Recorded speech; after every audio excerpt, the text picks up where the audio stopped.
Bill here. I'd like to talk about pawn moves in the opening. In the starting position we have 20 possible pawn moves.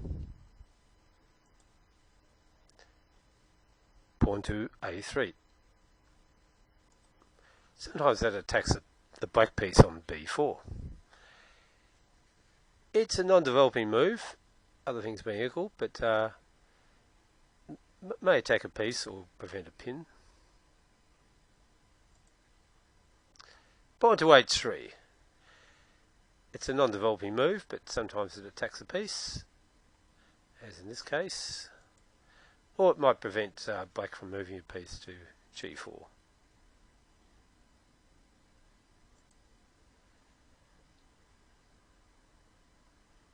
Now we have a case where pawn to H3 prevents the black bishop from pinning the knight, which you do in some positions. Okay, now pawn to A4. It's a non-developing move. This case controls B5 and it allows white to manoeuvre his knight to C4 without any fear of being chased away by the black pawn. Pawn to H4. It's a non-developing move. Sometimes it's a prelude to a pawn storm on the opponent's king position, particularly if they have a pawn on G6, so the pawn can advance, you can keep advancing, and later you can take and open up the rook to attack the king position in the middle game. Sometimes a pawn to H4 will defend the piece on G5.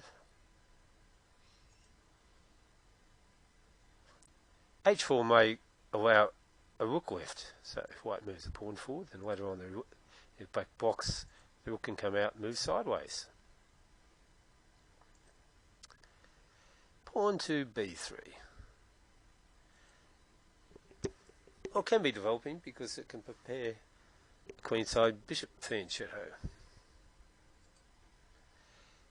Pawn to G3 prepares a kingside fianchetto.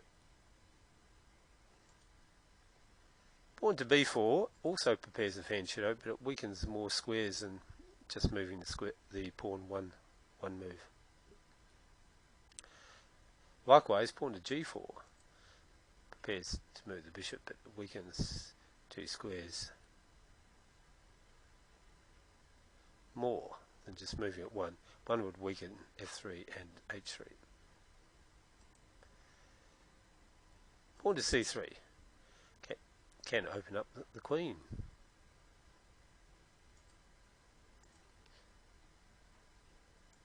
Pawn to C3 can support a pawn advance to D4.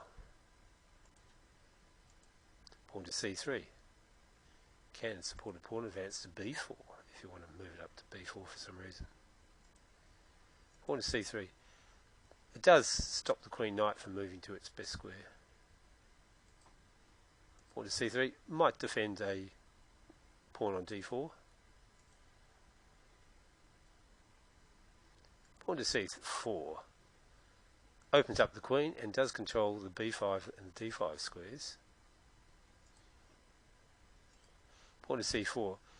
If you bring the knight out afterwards, the knight is not blocking the C pawn. Pawn to D3. Can free the queen bishop, defends C4 and E4. Pawn to D4 frees the bishop, gives the queen two more squares, and gets a pawn in the centre where it controls squares near the centre. Pawn to E3 opens up a diagonal for the queen and the king bishop.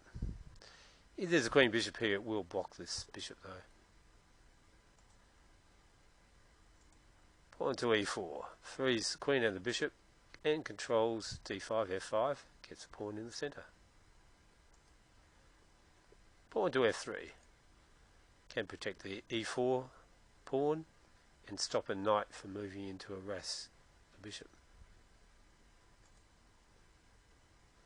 Pawn to F3 takes the best square from the white knight. Pawn to F3 controls E4 and G4. Pawn to f3. Well, it's often not so great move early on because it opens the short diagonal to the king, gets in the way of the king knight, and so on.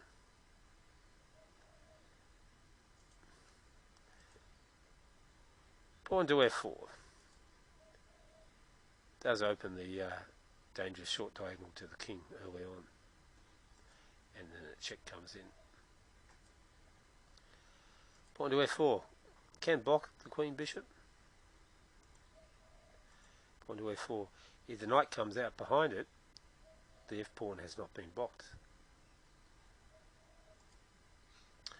And that's it for all the legal pawn moves from the starting position. Thank you for watching.